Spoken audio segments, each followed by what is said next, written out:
ओम श्री परमात्मने नमः. श्रीमद्भगवद्गीता अथ प्रथमो अध्याय. श्लोक 44.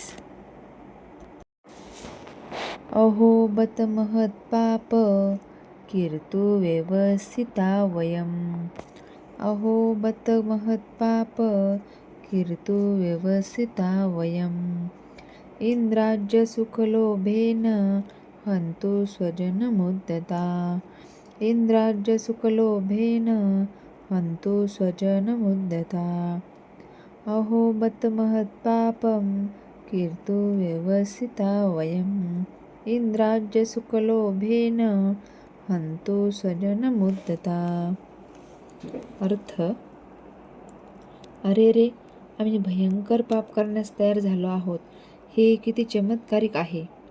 राज्यसुख भोगण्याच्या लोभाने उद्युक्त झाल्यामुळे आम्ही आमच्या नातलगांनाही मारण्यास तयार झालो आहोत. तात्पर्य: स्वार्थी हेतूने प्रेरित झाल्यामुळे मनुष्य आपल्या स्वतःच्या बंधूची, पित्याची अथवा मातेचीही हत्या करण्याइतके पापकर्म करण्यास प्रवृत्त होऊ शकतो. जगाच्या इतिहासामध्ये अशी अनेक उदाहरणे आहेत, पण अर्जुन हा भगवंताचा साधुवृत्तीयुक्त भक्त असल्यामुळे त्याला नेहमी नैतिक तत्त्वाची जाणीव असे व म्हणून तो अशी कर्मे करण्याचे टाळत असे.